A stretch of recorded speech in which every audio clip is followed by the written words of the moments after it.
Thanks for joining us. Before we get started, I just want to remind everyone that if you want to keep up with FBB updates, you can find our updates on our website. That's www.foundationbeyondbelief.org.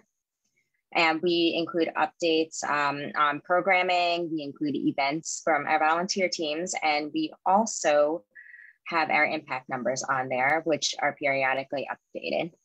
You can follow us on Facebook, on Instagram and Twitter. And also, if you want to subscribe to our email, you can text FBB to 22828. So that's all I have for announcements. Tonight, our fireside topic is food insecurity. We recently launched a project. It's called the Food Security Project, because we want to provide food security to everyone in the United States and eventually internationally. During the pandemic, we realized that food insecurity had more than doubled. And a lot of our volunteer teams had started engaging in new programs. They launched a bunch of new programs to address that.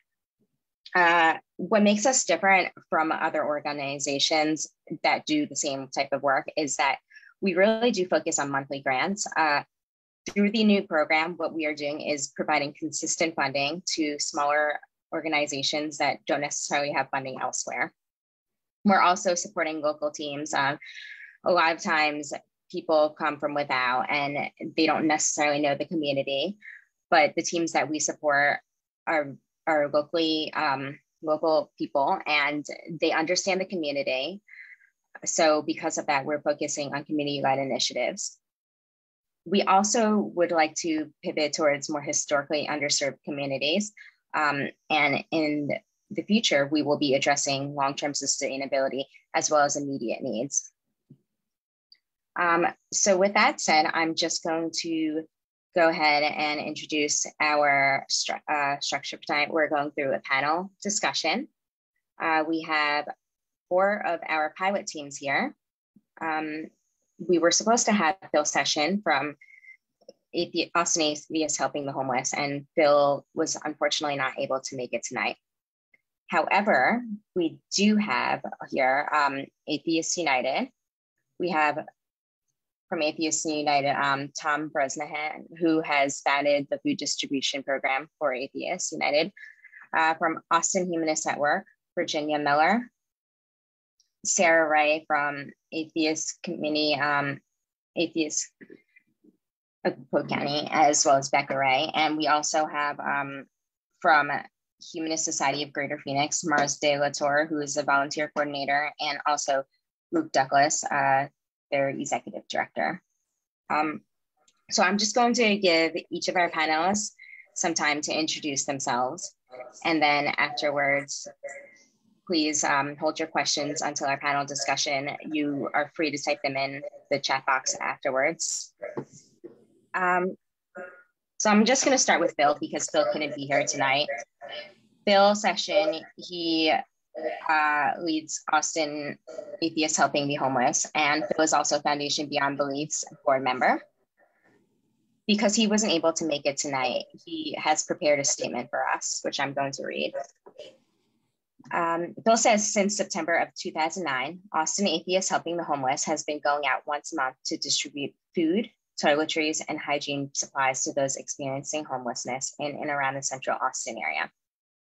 There's been so much learning and growing throughout that time, not only for our group, but for those whom we serve.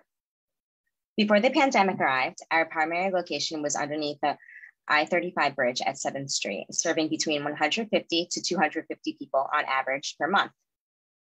As of April 2020, we made heavy adaptations to adjust for the new reality around safety and a focus on food items, as many providers temporarily closed their doors, while also adding a second location to our normal distribution. In 2021, based on descriptions provided by folks experiencing homelessness in our usual 2 locations, we added 2 additional stops going further into South Austin, increasing the amount of people we serve by just over 100 per month. In the face of rising challenges to serve more people and to serve them well, Austin Atheists Helping the Homeless is proud to be one of the chosen pilot teams for Foundation Beyond Belief's Food Insecurity Program. We're already planning grants to work for this upcoming June by responding to requests we received last month from our recipient community to our informal poll we conducted periodically. As a result, we will be making additional effort to ensure that each bag has 2 to 3 applesauce cups within it. As both a healthy option and one that is easily edible, it seemed a perfect fit for the initial use of this grant. Thanks so much to FBB for making this possible, along with so much else you all do. Looking forward to future activities, also based on the informal polls mentioned earlier, Austin Atheists Helping the Homeless will be expanding our bus pass program to provide for additional travel.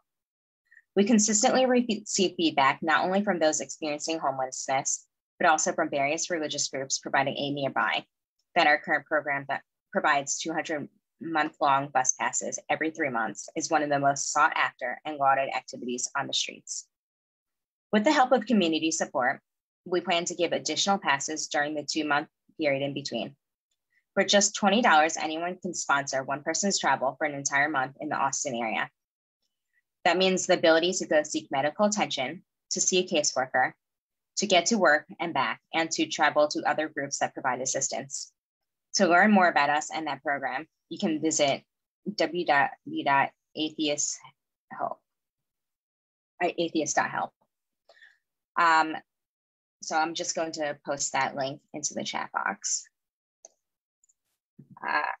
We're grateful for Phil for providing that statement, and we're sorry that he can't be here tonight, but really excited to hear from all the other panelists who are part of our 5 pilot programs for the Food Insecurity Project.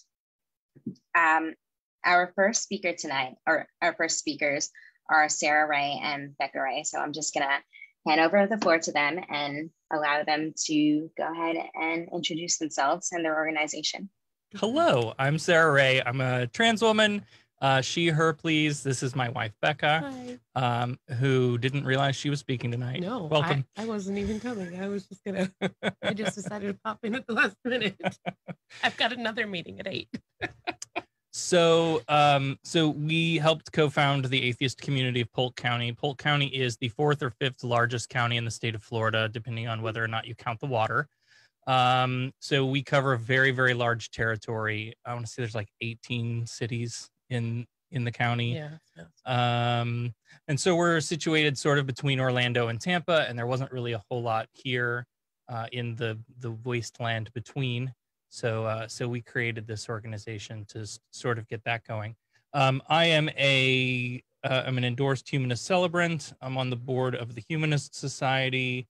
I host a weekly talk show called Free Thought in Florida on YouTube. What else do I do? And you're assistant state director American Atheists. with American Atheists. Yeah, we got a lot. Yeah, there's a lot going on.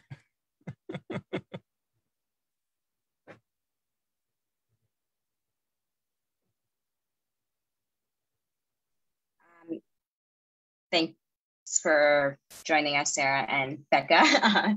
It's a nice surprise to see you here, even though we kind of put you on the spot with speaking. Thanks for that introduction. Could you tell us a little bit more about your organization? Just give us a brief background, and then we can discuss more of that in the panel. Sure. So we, again, we started the organization to really sort of fill a gap that wasn't that didn't otherwise have any representation. There was no real community in our area at all. And one of the things that we set out to do right off the bat was there is sort of a history in Polk County with atheist organizations, and not a very positive memory for a lot of people. And so we are sort of on an uphill climb of like changing the perception of what people think of when they hear the word atheist or non-believer. So that's a lot of the work that we do is around that, more as a sort of secondary side effect.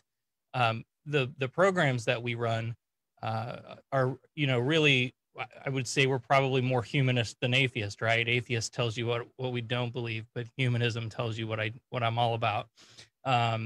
But we carry the scarlet letter to make that point and change the perceptions. So all of the things that we do are really rooted in humanism. And so some of the things that we do right now, we do a program called Street Warriors, which serves homeless populations in a couple of different communities that we're really hoping to grow and expand on that. It's a weekly hot meal that we take out into the community and hand out. And then we have a Weekends Without Hunger program that's a backpack school program to address the food insecurity issue of students who tragically in our county higher than others, but a big problem everywhere. The number of students who eat lunch at school on Friday and then don't have another meal until breakfast at school on Monday is shocking. And so we sponsor a program that supports 25 students and their families. That's a weekly delivery of food during the school year that they pick up on Fridays and take home so that they have food over the weekend. And we're hoping to expand that out and into more schools and support more students. And then we started the It Takes a Village food pantry with several different organizations. And if you've heard us talk about that, I won't go into too deep of detail, but we didn't want people coming to us in the midst of a pandemic because of obvious, health concerns. So we created a delivery system where we have a list of our recipients that we deliver food parcels directly to, drop it off at their doorstep. And again, 4th or 5th largest county in the state, and we cover the whole thing. So we have, I want to say 250 plus families that we support in that initiative, and people go out and drive routes that are up to 10 addresses on a route. So you can just kind of imagine like how big of a project that was to get going. I don't know if that's what you were looking for. Yeah, no, thank you. And just a reminder to everyone, you'll be able to ask Sarah, and if Becca is still available then, you can ask them questions later on in the panel discussion. Thanks for the introduction. Atheist Community of Polk County is one of our most active teams, and they do wonderful work. We also have several other teams here which continue to do great work as well. Our next team is Austin Humanists at Work, and Virginia Miller will be representing them tonight. So I'm going to hand the floor over to Virginia, and she can tell you a little bit about herself and her organization.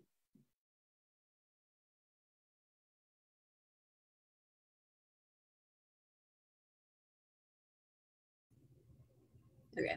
Can you hear me now? There we are.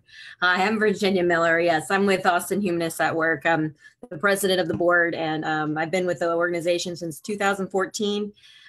Took it over from another lady who pretty much made what it was, the thing, like the organized part of it.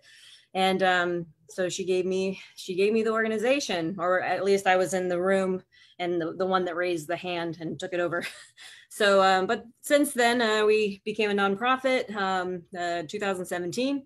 And we've been basically doing kind of what Austin Atheists Helping the Homeless, but again, like handing out personal toiletries, food and clothing and various things. Basically, our list kept growing and growing from talking to the folks that we serve. We serve people that are experiencing homelessness in Central Austin. And since the pandemic, it definitely changed the perception of what was actually needed. So, and of course, to keep safety in mind, we changed what we did with the giveaway, and went to bags and handed them out personally under the bridge once a month, basically about the same area, and even consulted with Phil as to what they were doing, and they shared with us some details as far as where people spread out, because people did spread out quite a bit during the pandemic, and areas open within Austin to camp. So we went to some areas and expanded our reach within the giveaway section. But then another opportunity came to light, which was through the city. And that's through Austin Public Health. They created the Eat Apart Together initiative, which basically got food items out to people around Austin in Central, but then also surrounding areas that weren't getting services as readily. So we took their north location, which was 15-pound encampment bags, and we service basically about 13 areas of North Austin, and hand out about anywhere between 80 to 100 bags of 15-pound bags of shelf-stable food and bottles of water every week.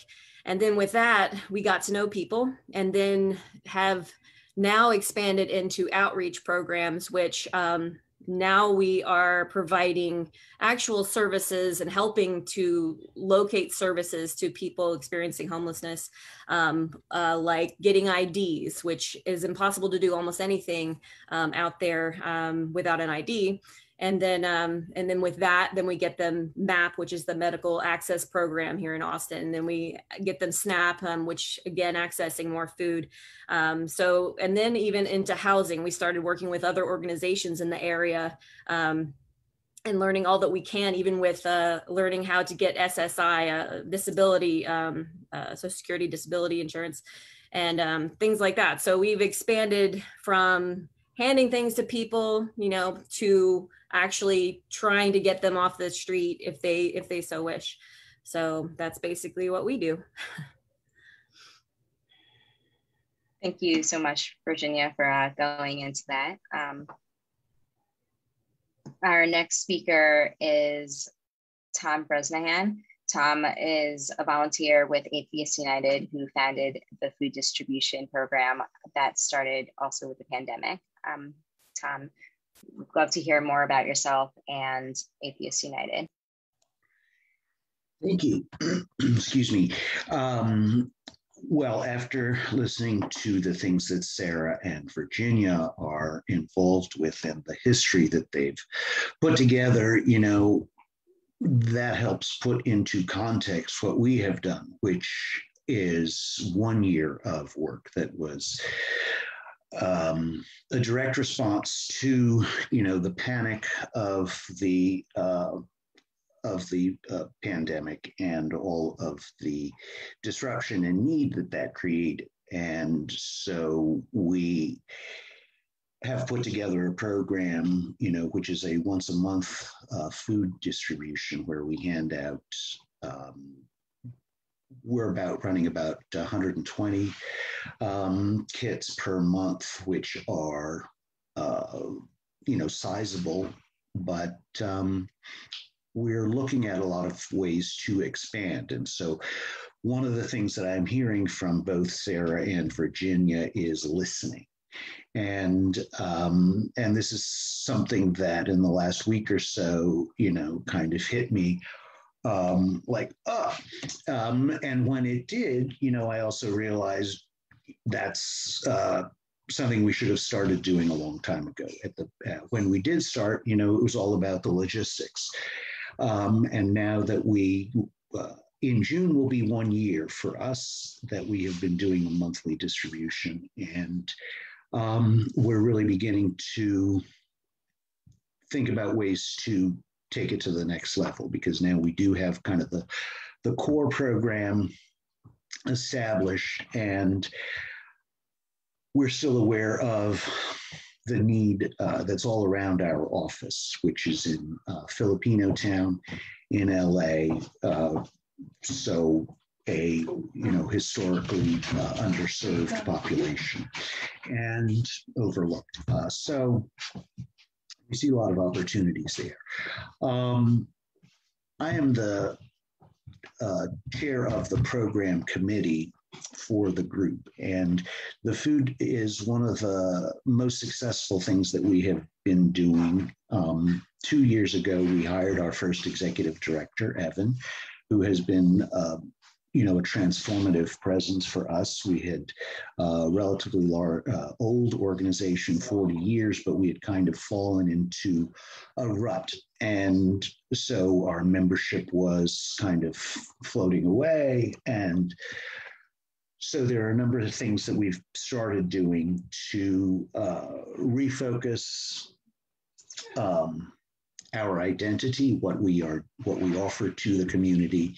And so this is one of the things that has been the best example of us doing positive, valuable things for the community. And one of the first things that Sarah mentioned was changing the perception of who we are. And that's something that that's my chief interest, right, is about changing the perception. And so this is a great opportunity. This was something that was not, kind of intended as a strategic program. It was something that was a response to the immediate need at that time. We've now come to realize that it's much broader and deeper than the pandemic. And so we're beginning to understand all the other ways that we can be adding things to that initial effort. The hot meals and various kinds of other outreach programs. I'd be really interested in speaking to both Sarah and Virginia about what they have done, because it's inspirational. So that's where I am, and that's what AU is doing. So I'll hand it back to you, Tiff. Thanks, Tom. Before we go into our panel discussion, we have Mars De La Torre and Luke Douglas, who are representing Humanist Society of Greater Phoenix. Mars is the volunteer coordinator for HSGP, and Luke is their executive director. We'd love to hear more from both of you about yourselves and also about what you've been doing. Tiff, thanks so much. We're just really excited to be invited. Thanks very much for including us in this pilot program. So I'm Mars De La Torre. I'm the volunteer coordinator with the Humanist Society of Greater Phoenix. It's a position that I've only been in for just a short time before the pandemic. So we definitely have faced our challenges getting the community involved during 2020. But HSGP has been in the Phoenix area in Mesa, Arizona for a really long time. We just celebrated our 50th anniversary. And we have long thought of ourselves as primarily an educational organization. We continue to hold our Sunday speaker series. So twice a month, we're bringing people in to lecture and present on a variety of topics that are of interest to humanists and free thinkers. We just touch on educational issues, separation of church and state, supporting our local governments. We do support a Secular Coalition for Arizona here in the state and are supporters of Camp Quest. And, before the pandemic, we had some programs that were focused on addressing issues of homelessness and people that were hungry in our area. But as with a lot of things facing the difficulties of the pandemic, we lost some traction with that going through 2020. But definitely still that urge to give and participate in service projects is really, really strong with our community. We have a lot of fantastic volunteers. You can see I'm so proud of it to have the Humanist Community Center there behind us with a photo of a group that came out for one Sunday speaker. So even though events weren't moving along in person in 2020 in our community sector, the volunteers still just kept doing the projects and, kept crocheting the sleeping mats and gathering bus passes and, continuing to contribute. So everything sort of started coming together here now in 2021 when things started opening up more and people were getting vaccinated and people were less fearful about getting involved. And the Secular Week of Action kind of all came at the same time, along with the invitation to join this pilot program. So it was really just a jump start that we needed to get our focus a little bit back more on the service projects that we can do for the community. And I just want to stress again, I'm just a newbie, and everything that we're accomplishing here is because of the people whose shoulders that we're standing on tonight that have been building this community and this organization for the past 50 years. So one of the first things I did upon being invited to join the program, of course, is to try to get know a little bit more about the other organizations that are part of this, and just feel really happy to have you as peers and to learn from you, and just looking forward to the impact that we're gonna be able to create in our area. So thanks so much. I'm sure Luke has a couple things to say, so I'll let him jump on in. Thanks, Mars. I'm Luke Douglas, the Executive Director of the Humanist Society of Greater Phoenix. So I was the first person to join HSGP as a full-time staff member, as we reached a point in our growth where professionalization was just the next step to keep growing and keep evolving with the way membership organizations need to if they're going to do the most good they can in their community. So our history with community service, like Mars mentioned, had focused on food security issues and the unhoused population, but a lot of the way that it had been done was very ad hoc. We'd have sort of long-term volunteers who would work with one food bank and would coordinate volunteering together at that food bank a certain night of the month, and then another volunteer would have another idea for a different organization that collects, say, in-kind food donations. And sort of all these things are working in their own directions. And then when 2020 happened, it all sort of lost traction. And we're coming back now, able to start doing this again. And now I want to do it more intentionally, where we can have a volunteer service committee led by Mars and myself to really be intentional and strategic and work with those other organizations in our community that are doing this good work, and really target them accordingly so that we can do the most with this pilot program's resources, and ultimately with the resources that we're going to raise here in Phoenix on our own to make it the best and biggest program it can be. And we would love to give every one of you who hasn't seen it a tour of our community center when it's safe again to travel. We really do feel lucky and really grateful to have the community center, you know, and we wouldn't have it if it weren't for the community, the volunteers, the donors that just continue to support us. You know, we're there getting it all spruced up, doing the yard work, getting in, cleaning up the kitchen, getting the bathrooms all scrubbed up. Just recently got a grant to help get some things done in the children's room. So we're really happy to make it all polished and shiny. It was something that we feel tough about all the time, the space that's there. We're not there, you know, all the time. We use it for a lot of events. In 2020, it was mostly unused, but just that feeling that, you know, that it just makes us know that there's a lot more that we can give. We have this privilege and this resource, and we're just anxious to find other ways that we can put it to good use in the community. Thanks, Mars and Luke. And this sounds really exciting, the community center. Maybe one day when everything's open again, we'll send the entire Beyond Belief network over there for retreat, for networking. And thank you so much to all our panelists for joining us tonight. I want to bring each and every one of you up here again. I'm gonna open the floor up to discussion and for questions. If anyone wants to, has any specific questions for either specific panelists or general questions, please drop them in the chat. We're all here to learn more about the work they're doing. I'm happy to kick it off tonight with questions. You know, what I've been hearing from a lot of you is that during the pandemic, you realized there was this need. And so even though some of you had pre-existing programs before, not all of you had, and there was very much a quick ramp up.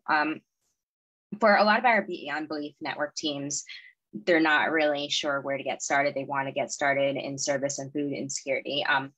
How were you all able to either start new programs or ramp up the existing programs so quickly? Just open that up to anyone.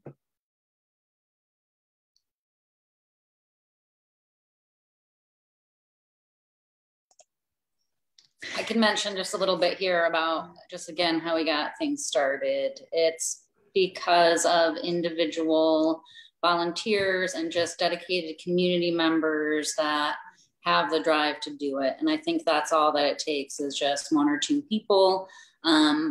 At HSGP, if we want to get a different kind of event or program started, just the general idea is that you have 2 members, at least 2 members that act as stakeholders, and just kind of build from there. So because we have these dedicated volunteers that, like Luke was saying, they want to do this, they'll do this, and they want to get going, and they want to start a project, and they just start communicating it, and it just, a little spark turns into a flame.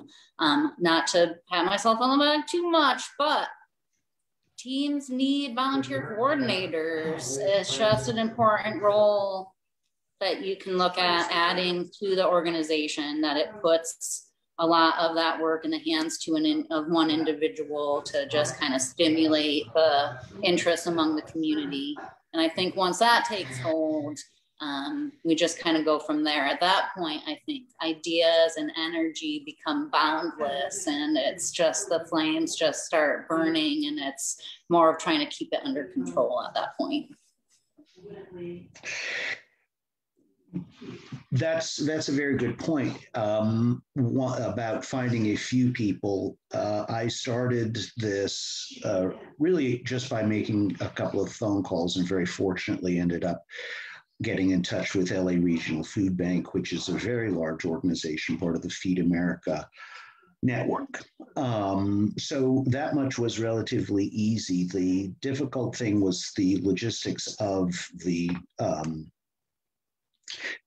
organizing, pallets of food into individual kits. And for us, that was very granular, right? Put the tables here, not here, leave enough space over here, not here.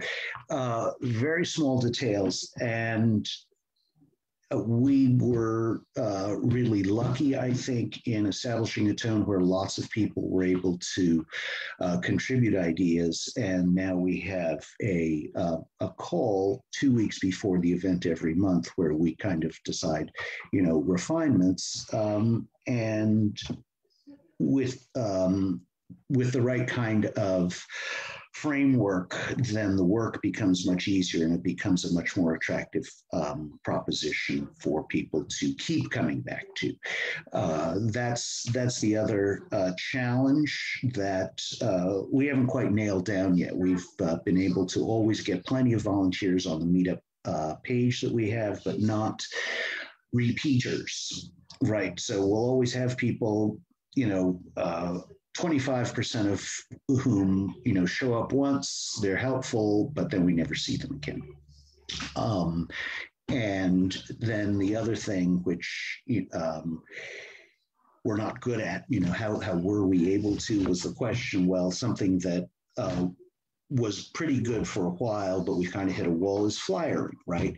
The kinds of people that we reach do not have, or only a small number have, internet access, and many of them do not even have smartphones. So how to reach people is critical, because there are a lot of people who are desirous of this, can make good use of this food handed out.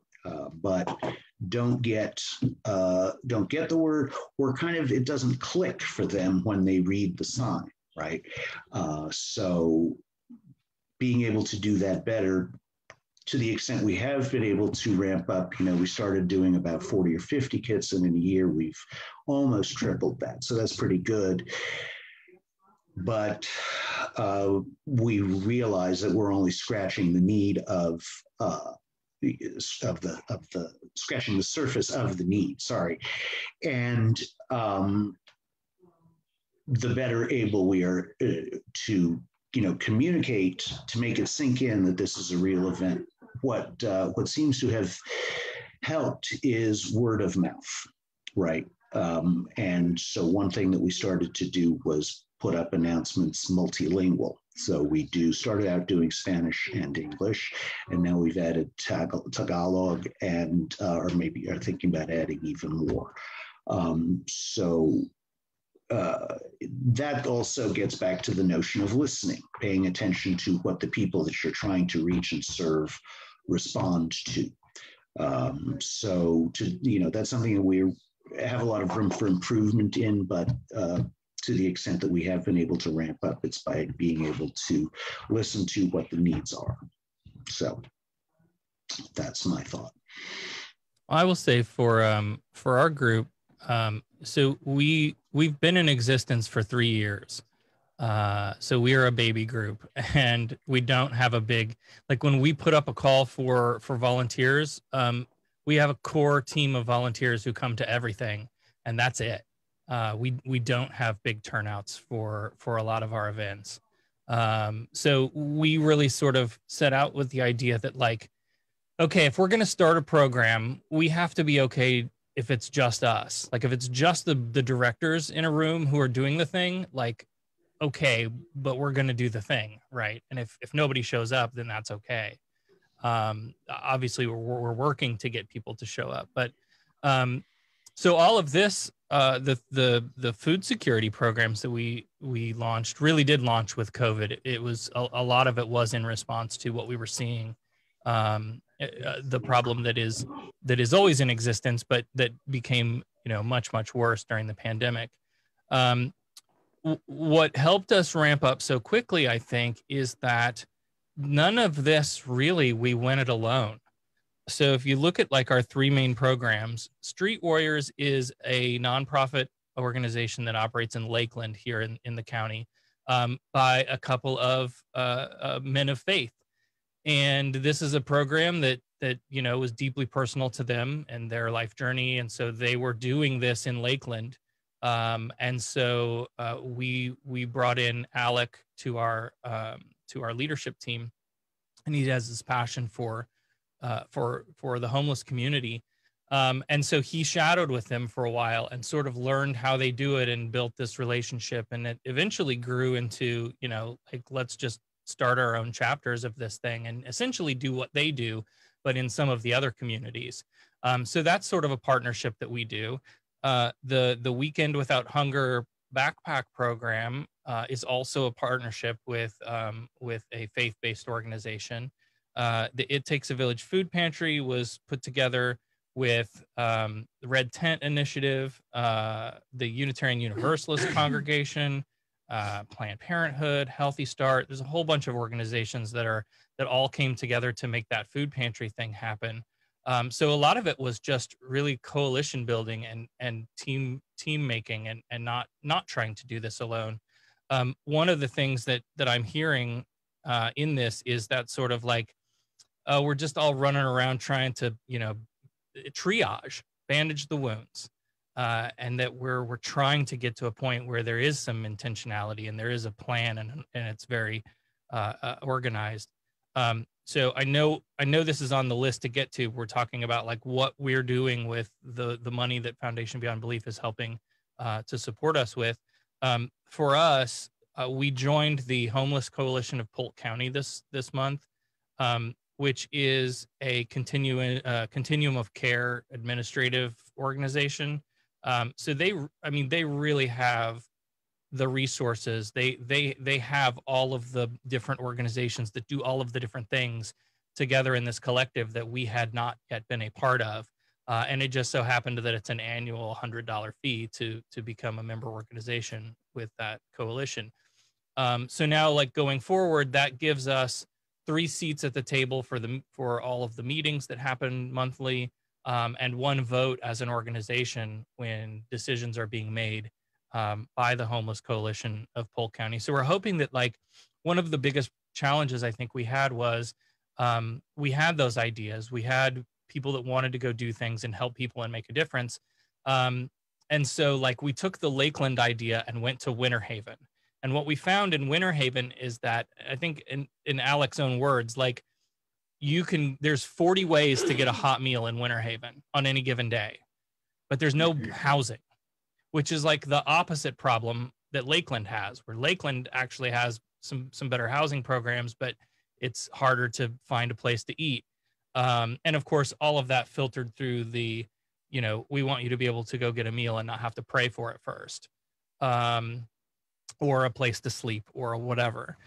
So getting into this coalition is, I think, going to be like game changing for us as far as knowing really knowing what is out there in the county, what services are being provided. Because we've talked about things like, do we want to buy, lease, rent a shower truck trailer and take this, trailer on a tour to all the communities around the county so that folks can get showers? And well, but if there are locations already where they can take showers, that we need to know that, and we haven't been in the loop on what's already in existence, and that's been I think a huge maybe barrier that I think we're getting ready to climb over.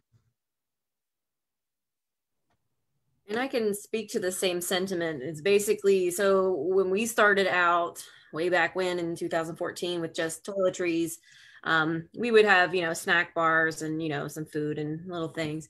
But as we grew, we realized, food is community. Like sharing a meal is important, even with our giveaways. So one Christmas, since we were, obviously not huge on Christmas, we went out and served a meal on Christmas while everybody was in church. And we had everything from turkey to mashed potatoes. We had a whole line out. So we know that a fresh meal is often really favored, and even a hot cup of coffee. Having a cup of coffee is like, gold when it's cold outside, even in the summertime. They're like, where's the coffee? So as things changed, like throughout the pandemic, yes, there was a greater need for food, but luckily, we are fortunate to live in an area with a lot of people. So Austin's not a small city. So there is countless areas to access food, but we almost used food also as a way to meet people. That was a way to reach folks outside and get to know them. So we also realized a lot of other organizations were giving in the same area. So getting to know those organizations. And I don't know if y'all heard about our little snowpocalypse down here, but in Texas, but that also opened up lots of avenues, because we were all like, what the heck's going on? And now we're like, talking to each other. What are you doing? Where are you going? Let's take these people to this hotel. We got to get a meal to this hotel. And so we got to know, like, there were agencies, like government agencies, church organizations, our organization, just doing anything we can to put people in places of warmth, and so they didn't die outside. And then we need to feed them. So I got to know a lot of amazing people. So networking throughout your community, knowing your agencies, knowing your organizations, knowing where you fit. Obviously, you're not always going to fit into certain church organizations, but I mean, we reach out to a lot of different churches and religious organizations and work with them, as long as they work with us and we're all kosher in the fact that we're who we are.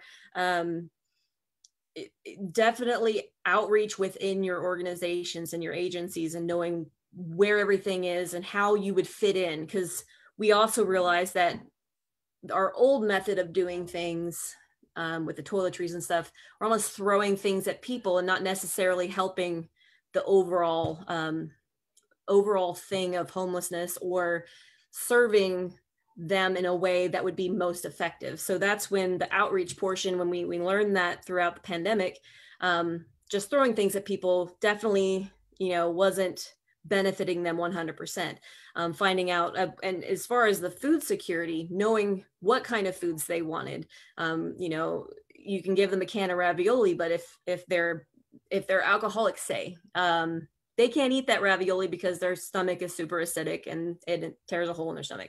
So those are the little details that we learned within our community with food, and how we can better serve them. And with food, we kind of then reached out to other organizations. So for sure, like getting to know your agencies and getting to, as a part of that group now, yes, you'll be able to know where you best serve and where your place is.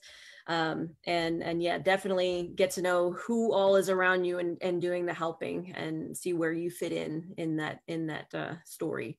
But yeah, the Foundation Beyond Belief definitely has been helping us through all of that. And we got to add a consistent hot meal in our giveaways, which is what we always wanted to do. And now we have actually another group that has been, serving people, help us create meals for our monthly giveaways, at least with that grant money. So it's it's been definitely a game changer for us for that. But yeah, definitely get to know all your agencies and communities in the surrounding area.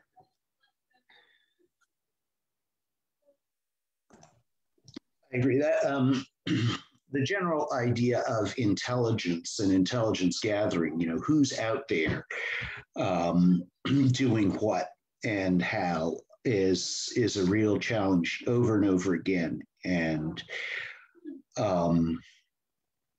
it's a different kind of mindset than helping, right? It's much more about a database essentially, and keeping that current. And so it's a different skill set, it's a different attitude, but it enables the actual aid, and how many people you help and how efficient you are, how effective you are greatly. So, it's a separate skill set is my basic point. And it's kind of like being a musician or other kind of an artist, right? You can be an excellent musician, but you also have to have business skills and savvy in order to make a living at it. And so you can have, all the food and all the energy, but in order to that doesn't go very far unless you know who else is doing what, and opportunity,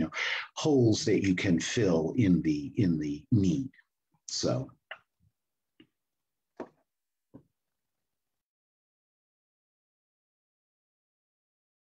there's a lot of great information there, and you all probably touched upon it a little bit, but we had a question from one of our attendees tonight. Christine wants to know, this question was geared towards Sarah, but really anyone can answer this question.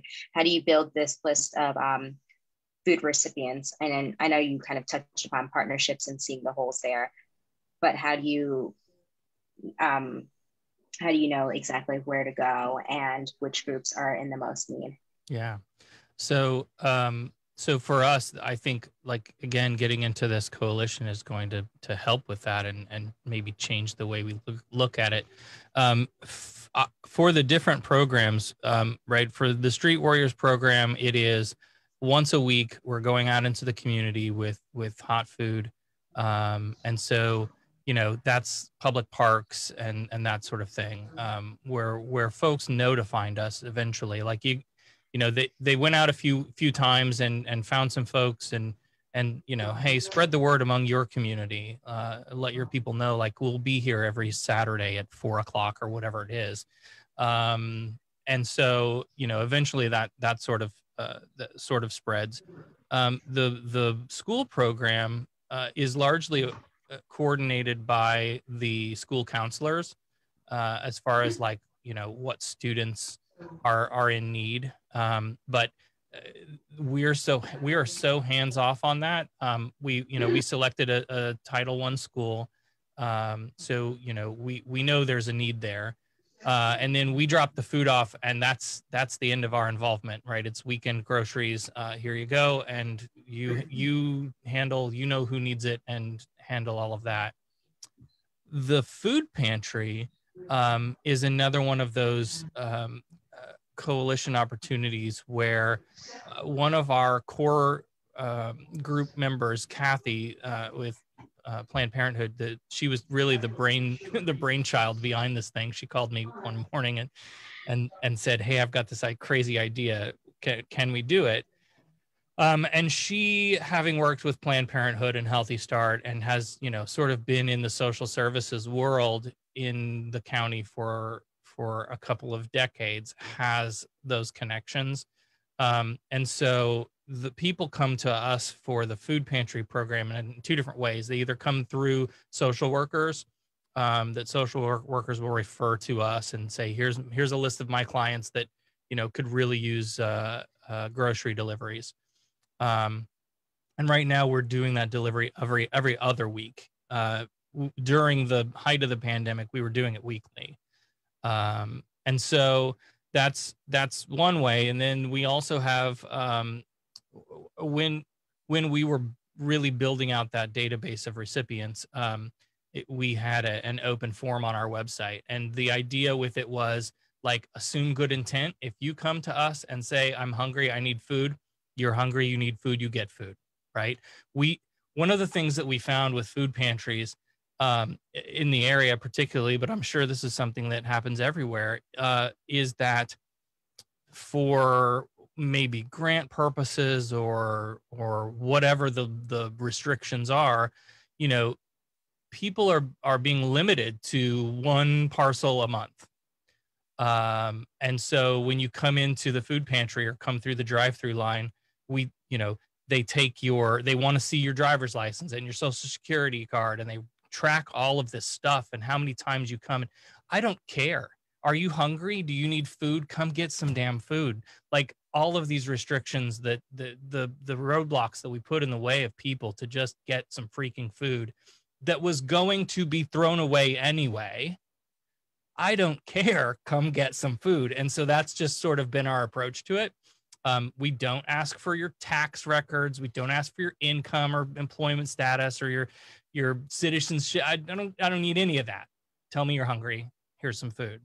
So we had a sort of an open door, apply on your own policy there too. And then once we sort of got to the point where the routes were getting full and we started to hit the limit on volunteers, we closed that form. And then, you know, if people write to us an email or through the Facebook chat, then I can go in and look at and see in the database, like, tell me what your address is. If I have room for you on that route, I can get you added in. If not, we can put you on a waiting list, that sort of thing. So we really tried to make it, you know, to serve the people that the social workers were, that really started this whole thing. The social workers were calling Kathy going, we need to help people. And the services are so backlogged and everybody's on a waiting list for everything. Help. And so that's really what started it. But we wanted to make sure that people could also self-apply too, because the other thing we found out, there's a lot of people who are super squeamish about getting into the social services pipeline for a number of reasons. And so we didn't want them to be, you know, left out of that process either.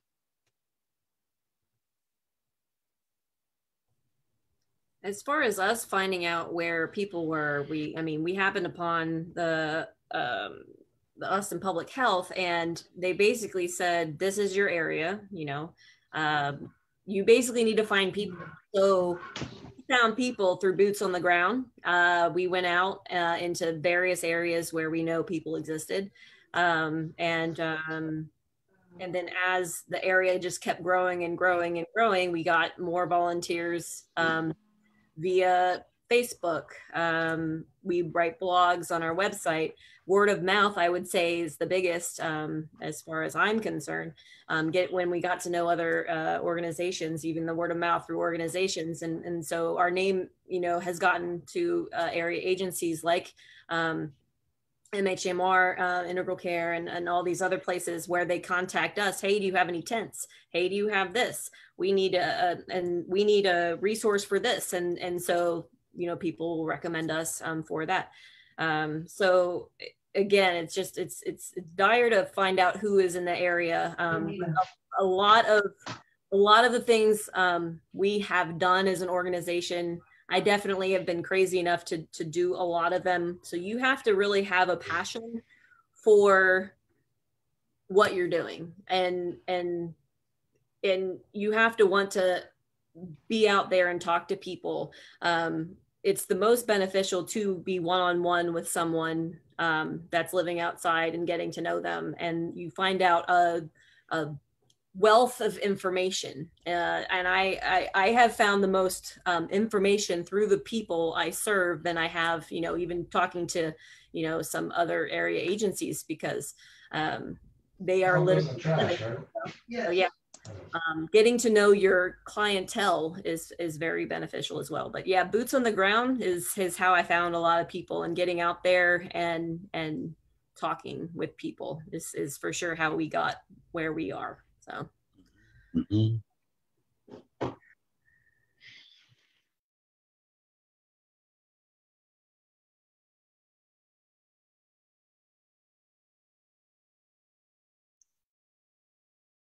I think finding recipients can be one of the most difficult things. You always want to help people, but people aren't necessarily willing to come forward simply because food insecurity it's such a personal matter and it's very sensitive.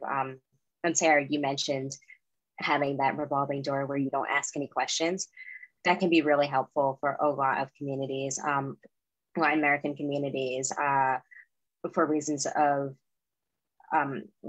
whether they're documented or undocumented, that can be a struggle, and also for other communities of color as well, API communities culturally, they're not really willing to come forward and ask for help. How do you all handle those beneficiaries or people who are in need?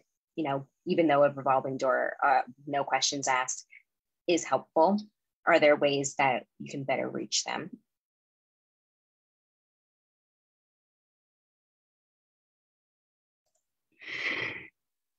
We have not, it's hard to say how many people that we encounter have struggled with, the stigma, right? Because they show up to us. And what I do know is that people who have come back or who are coming back tend to bring people with them. And so the personal identification, oh, my friend, my neighbor is going, helps them a lot to get through that stigma, by normalizing it. So I don't know how other people maybe are finding a way through, helping people past that stigma of admitting need, which is, is very deep. It's instinctual, right? Admitting weakness is vulnerability, and in the kind of world we live in, showing vulnerability is just dangerous. So.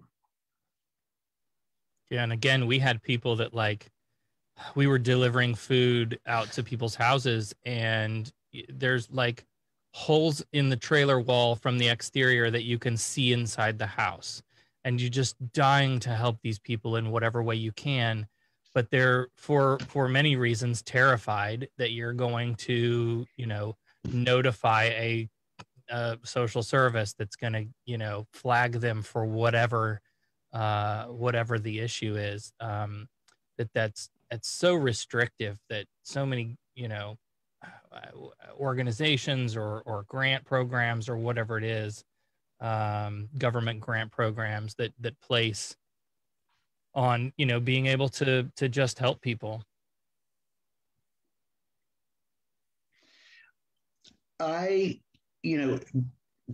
From Los Angeles, right, hearing stories from Florida is very consistent with the news I read about politics, mm-hmm. right, and all the various, intense efforts to restrict access to aid of any sort. And so,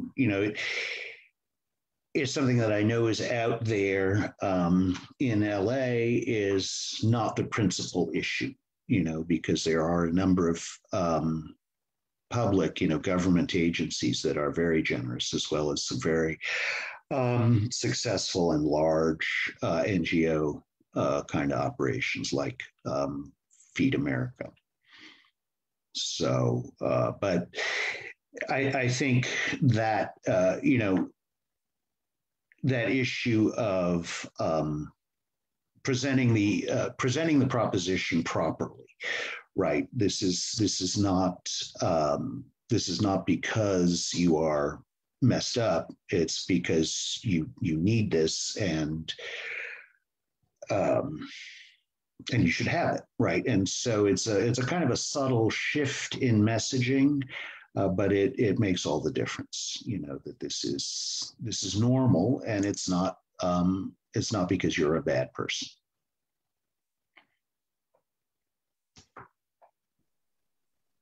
For us, getting to when we got to know people, when we first went out to hand out food bags, of course, trust, building that trust is dire, and so we did consistently the same stops all the time, and we made sure that the volunteers that we were the same volunteers for every stop, so that each of our volunteers get to know the people that they're serving.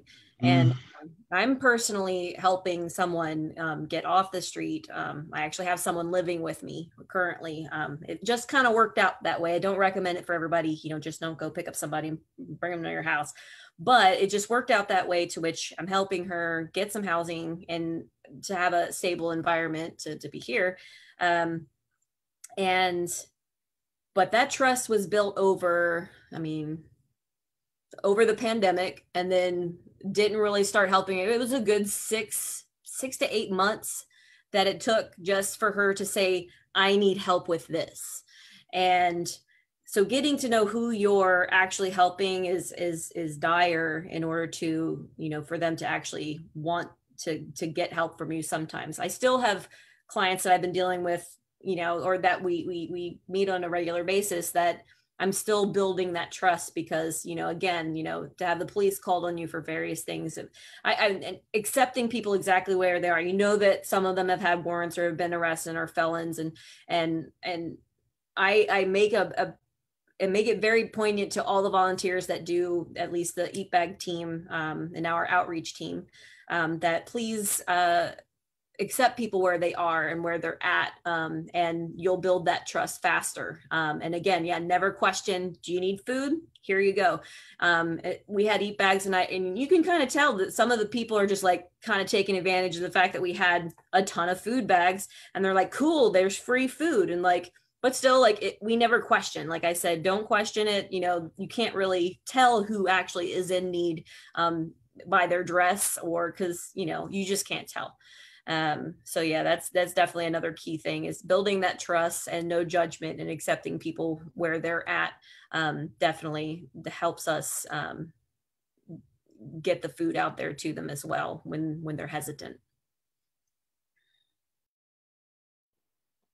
We're going to be following your examples quite a bit, and looking into ways that you grew your programs, because right now we're still just kind of toes in the water, it feels like, and it's going to be a while before we have the resources coming in, have the volunteer base to make this happen. So right now what we're going to do is focus on just developing some partnerships with beneficiaries in our area. So for our June program, we're going to be doing a food supplies drive for United Food Bank.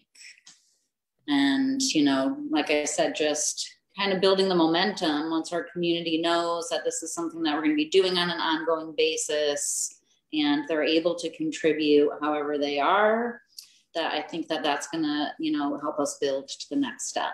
So thanks everybody so much for your insight. And I guess while I have the mic, may I ask a little bit? I noticed about the fantastic grant gift that was given to the Food Rescue Alliance. And I wanted to ask the other groups, if you're part of that, or if you do food rescue, just if you could just say again where your food is coming from. Thanks.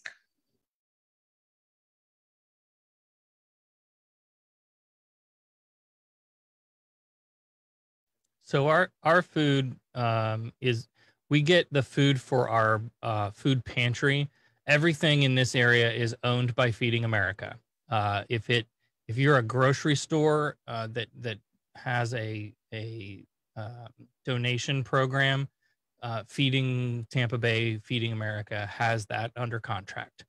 So to get food, we were getting some food delivered to us on a weekly or bi-weekly basis.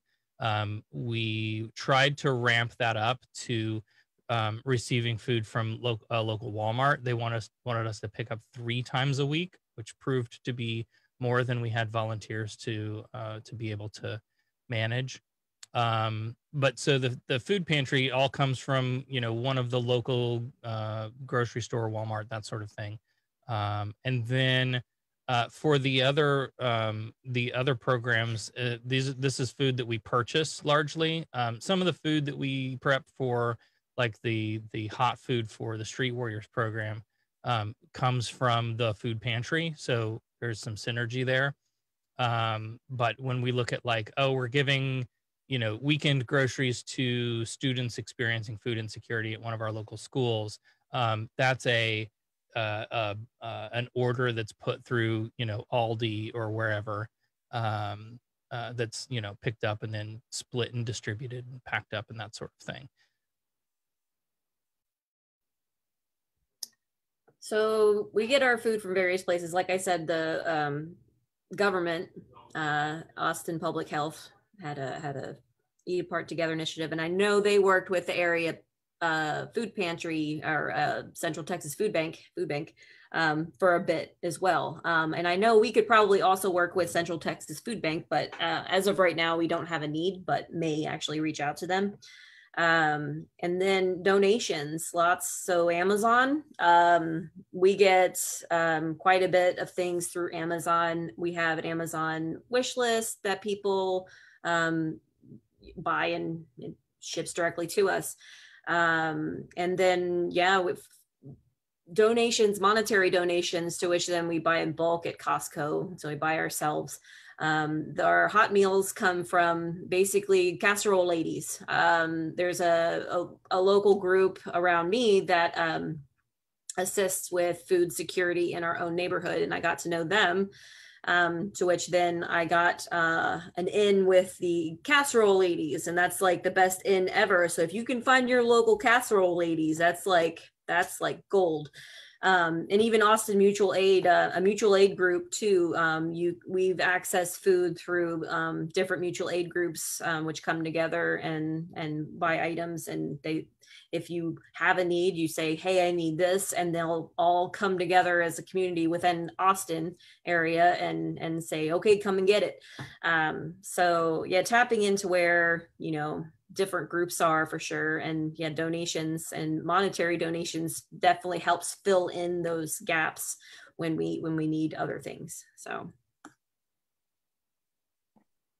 and Phil is not here, but having spoken with him, he says Austin Atheists Helping the Homeless probably get their food from kind of the same sources they have in-kind donations and Amazon list, where people can purchase whatever is needed. What Phil does is he asks a lot of the beneficiaries, you know, what is it they need, what holes they can fill. And then the next time around for the next monthly giveaway, it's added to the Amazon list so people can donate that. Monetary donations also help. So that's what he and Austin Atheists Helping the Homeless do for food. But something else you also mentioned, Mars, is you spoke about Food Rescue Alliance. So I kind of want to address that a little bit. Food Rescue Alliance is our grant recipient for FBB for a 3-year, $150,000 grant. And, you know, one of the things that a lot of organizations have difficulty with is finding food that is nutritious, that's fresh food. You know, warm meals is, hot meals is important, but usually a lot of meals or food that's given out is non-perishables, simply because there are people who are unhoused, experiencing homelessness and don't have that storage. So my point with Food Rescue Alliance is what we have been doing, FBB, we have partnered with them not only through a grant, but we are creating other types of networking partnerships to connect them with our Beyond Belief Network teams. And so we are going to be sending out a little bit more information on that. Stay tuned, and hopefully that will help to fill some of the food needs and the food stores that you all have there.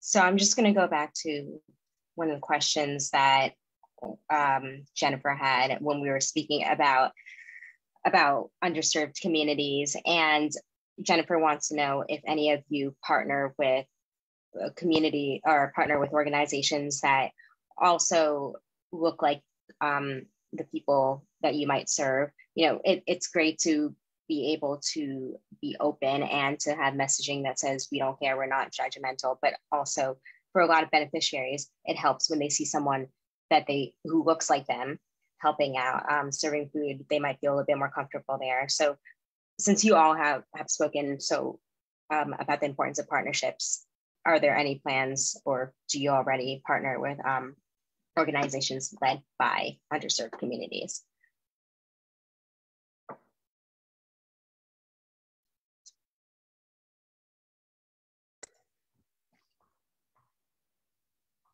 That's something that is going to be a key element of our effort to expand. We have had it pretty darn good because we do have this regional food bank where we get 90+% of our stuff, and it's free. But that there is also so much more that we could be doing, by coordinating with. There are a number of Catholic aid organizations right there in the community, same community, within a couple blocks of our office. And I think now that we have a core operation pretty robust, it's going to be about fellowships to both identify, other areas of need and how to access them.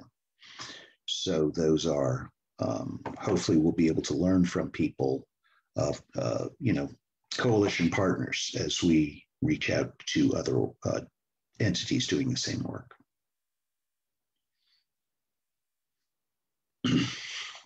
But I completely agree that partners is the way to grow and progress. Yeah, I think a lot of the people doing the work here, and again, we'll learn more as we get into this homeless coalition, but I think a lot of the people who are doing the work here are reflective of the privileged community, simply by not having food security problems of our own, and the systemic structures that are in place that are causing those communities to experience all of these things, homelessness and food insecurity and whatnot, at much higher, incidence rate. That's just sort of what we see here, and that may change as we get more involved in this coalition. I'll be interested to see if there are other, what sort of organizations there are. But looking at the list, looking at what there is here, it is largely the white churches that are doing the work.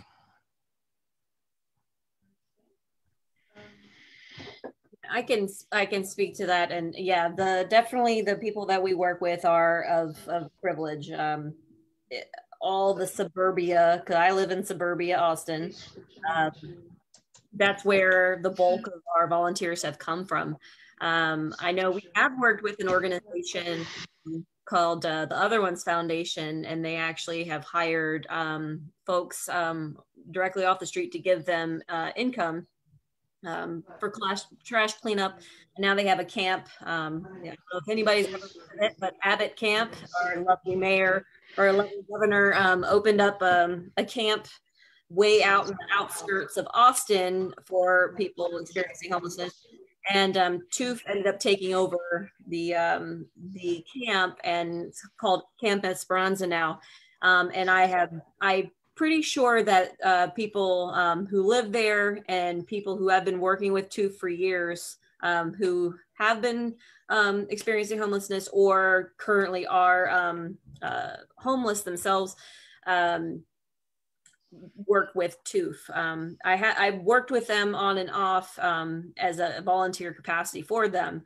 We're not necessarily partners as of yet, but with the future comes opportunity. But yes, primarily our volunteers and the people we work with are the privileged folks up north, and a lot of white folks, basically.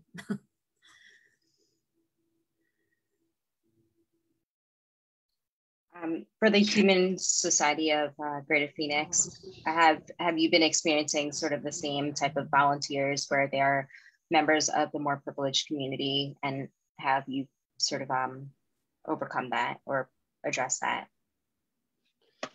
Yes, we do tend to see that. And I mean, that's our core membership is older, whiter, more suburban and privileged. And a thrust in the last couple of years has been toward going out into the community, focusing on intersectionality, having a more equitable and inclusive culture.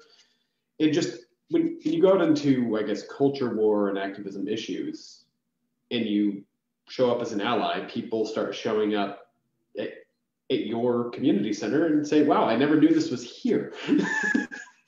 And so a lot of the progress we've been able to make so far has just been from going out and being seen and including everybody who wants to be a part of it. And then we start to see a more diverse set of volunteers who are interested in going out to our other projects. And I think that trend will continue, especially as we come out of the pandemic and start to see more social service being prioritized. I think the white and privilege issue is fundamental to atheism and free thought in general. And it's the biggest issue that holds back our growth and inhibits the ability to change our perception.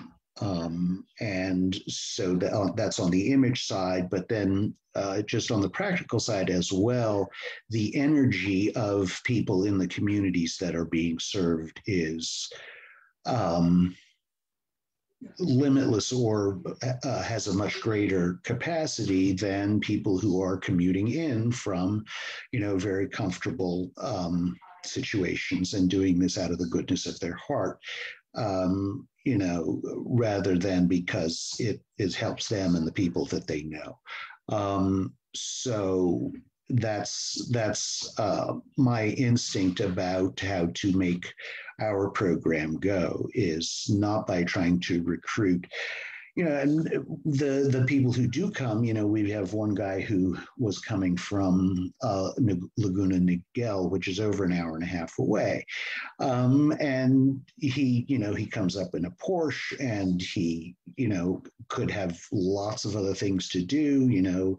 One time he apologized for not coming because he had to go duck hunting in Minneapolis. So, somebody like that is doing it out of the goodness of their heart, or because it's something on their list. They don't identify directly with the need, and so the commitment of people like that is going to peter out, or that's the overwhelming tendency, just because this effort is one of many things competing for that person's attention, many of which are going to be much more personally gratifying, going to a new restaurant, or, a vacation, or, so forth, right? The options, all the other options that they have are competing for the time that they give to us. And that's much less of an issue with people who are in the communities that are getting served.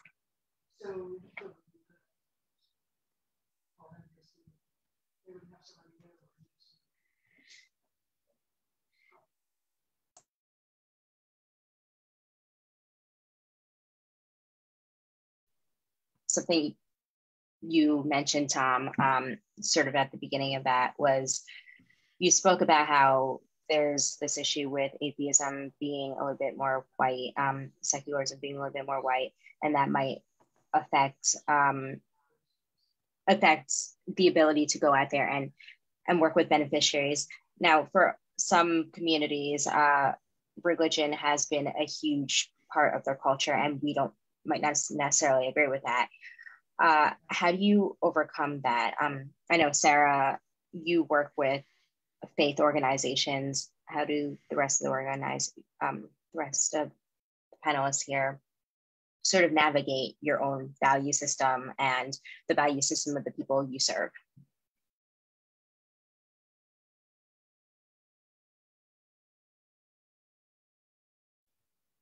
I guess I'll just start by saying, like, when we enter into these partnerships, our mission and vision statement really drives everything that we do, right? Which is any good organization should be doing.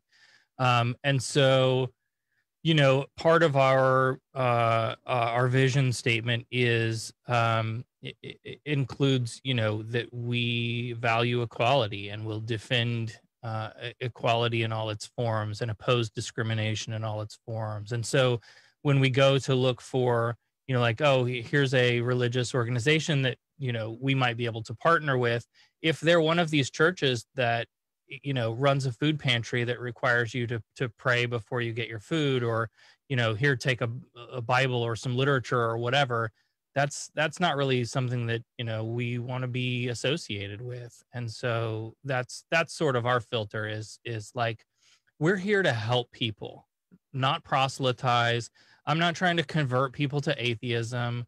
Like, if our goals are we're helping people and that's that, right? Let the spirit of Jesus show your good intent or whatever. Like, and we're not trying to force our beliefs on each other. That's really our baseline criteria for like when we go looking to work with religious organizations. And as a trans person, like, you know, when we lead with that and see how they respond. I can speak to that too. One of our main things that we say that is we're a group that humans helping humans with no strings attached. And if anybody ever questions that, what do you mean by no strings? And I was like, well, we don't ask for anything in return. We don't ask for you to do anything. Like literally, you don't do anything to get what we're giving you. So yes, when we find other groups, organizations, churches, our board, even our board, like we bring it to our board and say, so we're looking to work with this group. And then they say, well, you know, and we'll get a look at the group and like, what do they do? How do they do things? What do they do before they give things out? Like, what's the process? So yeah, it's a fast no, working with any group that requires something before something is received. So yeah, that's basically been a fast no since the very beginning. So yeah. I did lean a bit on Wendy Weber, the program director at Foundation Beyond Belief. She said that it isn't very often used by the Beyond Belief Network groups, but FBB will vet organizations in your area. And Wendy, you did a fantastic job. You went deeper than I imagined you would. So definitely a really great asset. Again, FBB, thank you. And yeah, I'm just going to kind of echo along with what everyone else is saying here too. You know, we won't say no necessarily to a group that's faith-based insofar as helping the people that need it, but ideally, you know, we would want to shy away from those that have a religious affiliation if possible, even if they're not sending their message along with the help. If we could separate ourselves from that as much as possible, that's our goal.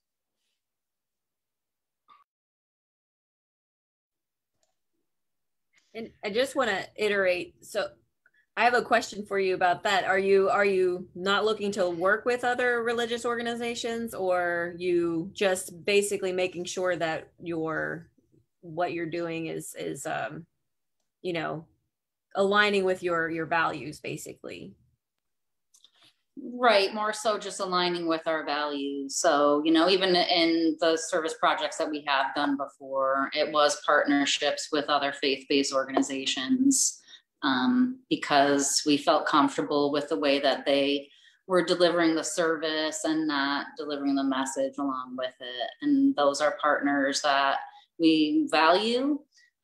But I think if we can, moving forward, you know, if we can continue to grow our groups and our peers and, you know, reach to them, that would be ideal. There was a time in our organization where we had when we would do giveaways, we had buglers and people that would bless our area before we'd leave. And we were approached by a local church. The woman that used to run the organization was approached by her local church. I don't know if anybody knows who Reverend Jim Rigby is. He's a huge advocate for everyone. In fact, his church is a Presbyterian church, and he bucked the system and invited trans, gay, and anyone into his church, and said yes, that no one is going to be turned away. Even atheists go to his church. Yeah, so they approached us as far as helping us, being a barrier to make sure that nothing bad happens to us, and said we will be there as a representative of the Christian community to show them basically you are doing good, and we support this because you're doing the work that we would do ourselves. And so they came out as a means of protection and showing that Christians support this. And so it was kind of an interesting thing for us to go through that after, the hecklers and people bugling at us. But yeah, so yeah, we were protected by a local church. I really like that. Nobody's bugled at me yet, and I think that would be kind of fun. I'm jealous. Right? I like that, in that the idea of like a shared goal that I think we've all sort of talked about is that, changing the perception of what an atheist, humanist, secular, non-believer, whatever is, and a lot of that for us, especially where we are, like, Polk County is deep red, church on every street corner kind of place. And so it's, if you can't beat them, join them kind of thing, where if we can build alliances with these, with certain faith organizations, again, where our values align, and where they're not discriminating against, people of marginalized groups, then when I go in to do an invocation in your town, and the news media comes in, and there's a big, this has happened more than once, and there's a big dust up over it.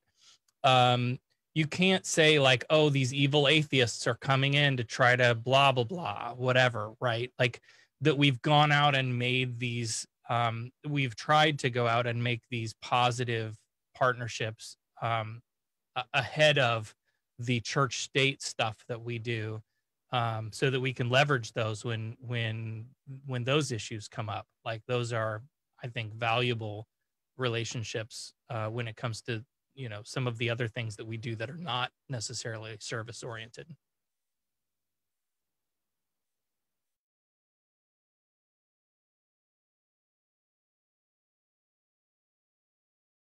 Yeah. A lot of great points here. I think one of the things with the secular atheist community, humanism, has been trying to change the perception and getting aligned with really doing work elsewhere. So really happy to see all the work that you are doing.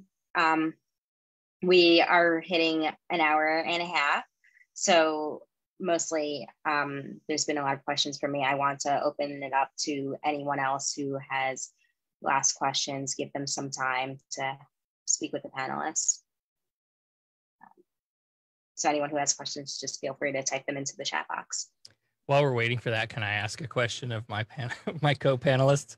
One of the things, one of the questions that we sort of walked into this meeting with was, how are we taking this Foundation Beyond Belief grant money now, and what does that sort of look like as we go forward? And so some of the things that we're looking at, right, we joined the Homeless Coalition. We've also started getting our team food handling certified with the state. And so that triggers in me a lot of concerns and questions around legal liability things, around cooking hot food in our homes, which is not following the state food handling certification guidelines, where we're storing food at certain temperatures, and that has to be a thermometer in the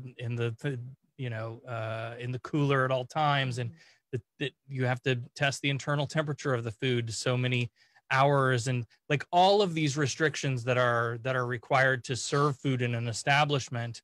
And how does that apply to, some of the hot food things that we do? And does that open us up to liability? And so now we're starting to look as a team at like, hey, maybe it's finally time to pour some money into the legal fund and talk to a lawyer and, look at our liability insurance and what that might need to be. Have any of you gone down that road at all, or are we just all sort of operating under the like assume good intent and we're just trying to help people, and if an issue comes up, it comes up, and better to ask for forgiveness than it is to ask for permission? That's my life mantra, by the way. Probably not what I would advise. Just hoping hoping nothing comes up.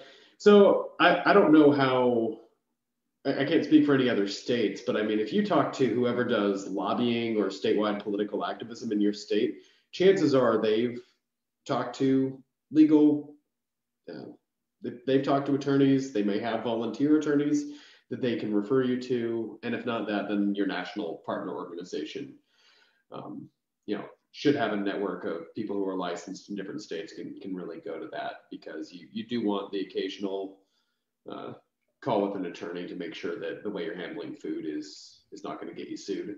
Yeah, we've for an organization you could personally get sued. That's just not the place you want to go. Right, and we've reached out to one particular local attorney that was referred to us, because also like when the church-state separation things come up, right, FFRF and AHA and American Atheists and Secular Coalition, their legal teams really want to have a local lawyer to work with when they go to start addressing that stuff. So yeah, we're trying to get that connected up right now too. Usually the activism, like subject matter type cases, are easier to find a bit of help than asking about a routine contract or food safety or other bread and butter legal issue. But you will find them, and sometimes you'll find them through somebody who just has a practice and happens to be a humanist, because these people all tend to know each other. Cool. I can attest for the if no one says anything and no one gives me, I do one warning. You give me a warning, and then if I shouldn't ever do it again, I won't. So like parking on the curb in a U-turn area off a highway. Haven't been yelled at once yet, so I'm going to keep doing it until someone yells at me. But we're operating on such a small scale that even our giveaways we're organized flash mob. So we're in and out, and a lot of things that we're doing are in and out. But yeah, we've had the conversation of legalities and should we carry liability insurance, and should we, there's certain aspects of it.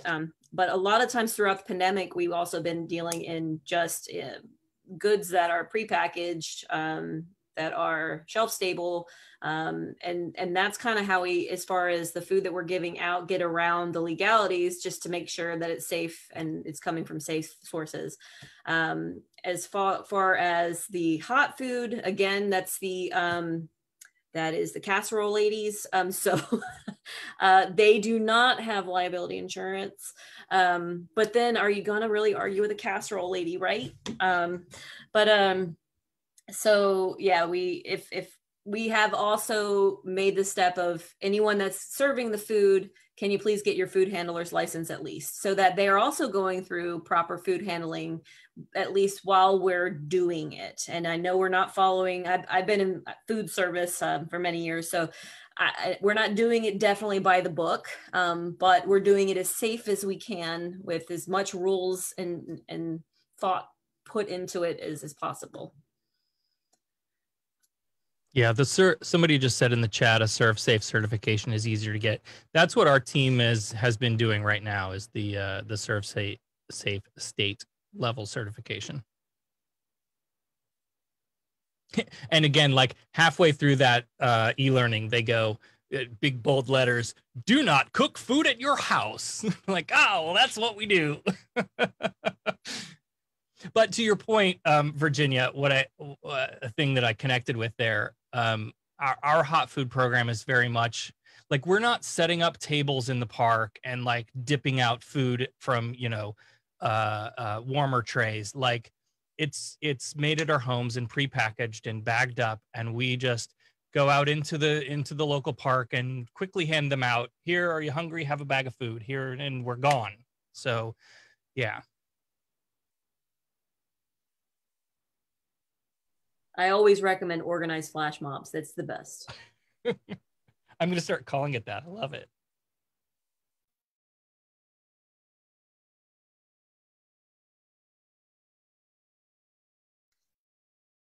Yeah, it's really hard to do. I know with a lot of these organizations, you're all focused on volunteers or served by volunteers to build that kind of infrastructure. So I'm glad Sarah brought up the point in terms of what you've been using the grant for. A lot of times, you know, we're giving out these grants and the assumption is that it has to go towards filling food stocks, which is very important. And of course, we want to be able to provide for beneficiaries, but also building that infrastructure for scaling is very important, whether it's the legality or being able to get permits, certifications, whatever it is, it can be a great use of that grant money. So thank you, Sarah, for bringing that up.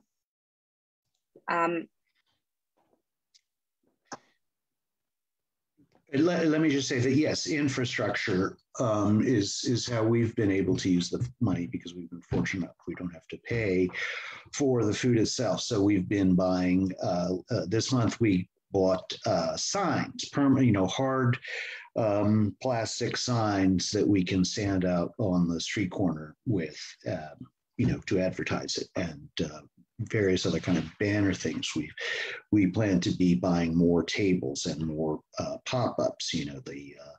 The sun is a real problem for the food, and we've in the pandemic we've done everything outside. We do it in the parking lot of our building. The food shows up at 1 and it's all gone by 6. So having enough tables and covering is critical, and is also reusable. So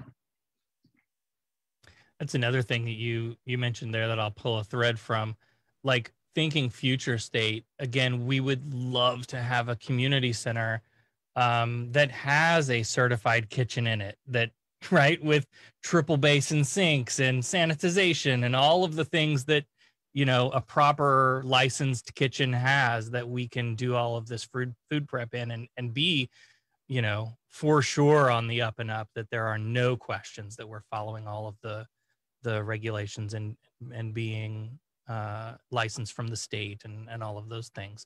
So that's one of those future state dreams when we're thinking of like, how can we grow?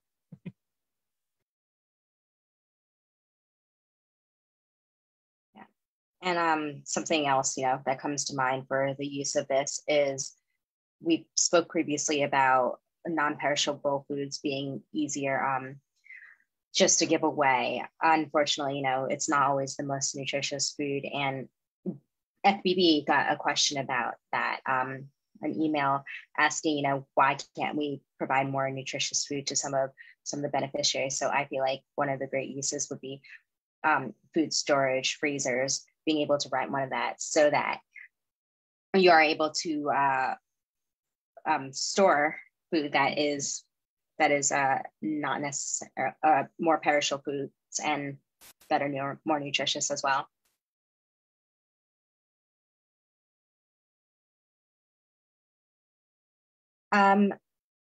So it looks like we don't have too many more questions. I want to turn over the floor again to all of the panelists. Thank you so much for coming.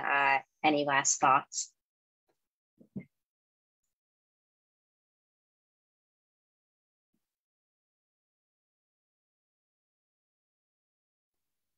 I'm just really thankful to be a part of the humanist community and part of the bigger Foundation Beyond Belief community now. And I just want to thank all the rest of the groups for sharing your insights. Hopefully we can do this some more or connect through the Facebook group. And I just want to thank all the participants, all the HSGP members and volunteers that came out tonight, and everybody that tuned in on Facebook. Thanks, everyone. Well said, Mars. Yeah, thank you. Thank you to everyone who came. It's great to have the cash, but also to have the validation of people knowing that we are doing good stuff, and as well as the community of meeting everybody else who is doing good things and learning about how they are doing them. So this has been a great venue for me, and I greatly appreciate it. So. And thank you to FBB for putting this whole thing together. This is really marvelous. Thank you all. It's been a pleasure. As always, thank you so much, Foundation Beyond Belief. And Wendy Weber, I see you over there. Thank you so much for arranging a lot of things, and you continually support us also, and everyone over there at FBB. And yeah, it's been wonderful getting to know some of you. And I haven't had the opportunity. So this fireside chat is a pretty awesome thing. I like this. Keep it up. Yeah, absolutely. And we're very appreciative to be a part of this select group of test pilot program folks that get to sort of figure this thing out and how it works best. I say this all the time, but of all the don't tell the American Atheists or American Humanist Association, but of all the national organizations that we're affiliated with, bang for your buck, Foundation Beyond Belief, it really helps us out in ways that are just indescribable, that allow us to go back into our communities and really make a difference. And so this is just such a valuable partnership that we couldn't be doing this without it. I have to concede. It's true. She's on a call with American Atheists Literally state directors right now. Multitask. Shh, don't tell. I won't tell if you don't.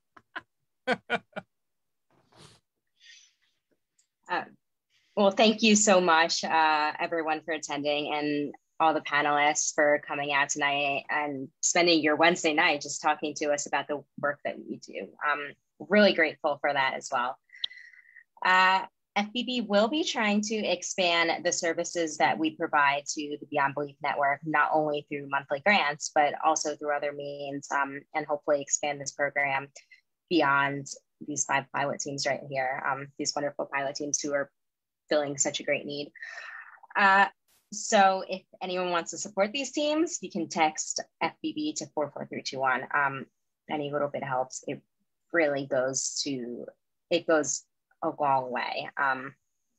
Thank you again, everyone. Our next fireside will be in June. Great. That's wonderful. Thank you, Tiff. Thank you. All right, we're going to stop the live recording, and